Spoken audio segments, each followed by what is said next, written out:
Voilà les familles de victimes qui demandent l'audition rapide de Salah Abdeslam. À mes côtés, Alexis Lebrun, vous êtes un rescapé du Bataclan. Alexis Lebrun, merci d'être avec nous ce soir. Vous êtes aussi l'un des porte-parole d'une association de victimes, Life for Paris. Et vous avez été écouté aujourd'hui, vos représentants ont été écoutés par le chef de l'État, mais il n'y a pas eu d'avancée concrète, c'est ça ? Alors pour nous, c'est plus positif que ça. C'était une première rencontre d'1 heure avec le chef de l'État en compagnie de Juliette Méadel, la secrétaire d'État à l'aide aux victimes, et Jean-Jacques Urvoas. Donc nous, on est satisfait de cette première rencontre. On est heureux d'y avoir été conviés. On a pu présenter le travail qu'on fait en tant qu'association de victimes depuis plusieurs mois. Et ce rendez-vous en appelle d'autres. Et qu'est-ce que vous attendez concrètement ? Alors, nous, on a une demande bien précise qu'on a pu exprimer cet après-midi. C'est la pérennisation du secrétariat d'État aux victimes que je viens de citer, parce que depuis qu'il a été mis en place, donc il y a un peu plus d'1 mois avec Juliette Méadel à sa tête, il a réalisé un très bon travail avec nous. On travaille en collaboration pour améliorer la prise en charge des victimes. Et maintenant, ce qu'on demande, c'est qu'il soit pérennisé dans le temps, c'est-à-dire au-delà du délai qui lui est imparti actuellement, c'est-à-dire 1 an jusqu'aux élections. Et cela pour s'occuper, pour suivre le suivi médical, l'indemnisation des victimes et des familles de victimes des attentats ? Exactement, c'est fondamental. Nous, notre priorité, c'est que la prise en charge des victimes soit prise en compte sur le long terme.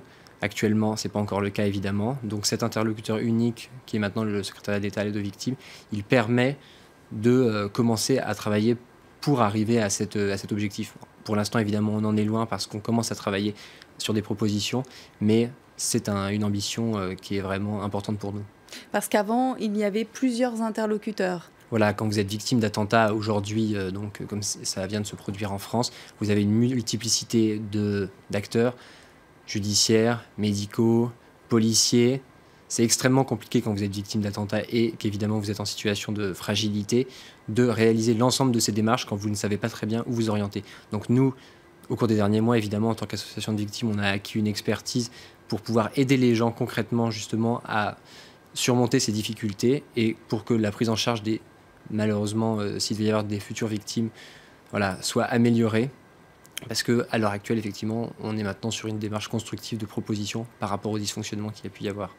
Qu'est-ce que vous attendez de l'audition de Salah Abdeslam ? Alors on attend 2 choses. La première, évidemment, c'est qu'il puisse éclairer les zones d'ombre qu'il y a encore autour de l'enquête sur le 13 novembre. Je crois qu'il a déjà commencé à donner des réponses. Nous, évidemment, on attend, bien sûr, on est patient. Voilà, c'est des réponses qui permettront, je pense, d'arriver à un procès que beaucoup de victimes attendent. Donc ça, c'est la première chose.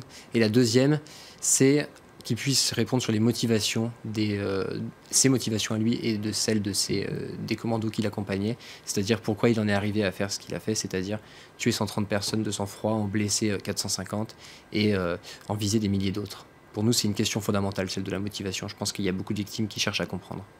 Merci Alexis Lebrun, merci d'être intervenu ce soir sur l'antenne de France 24.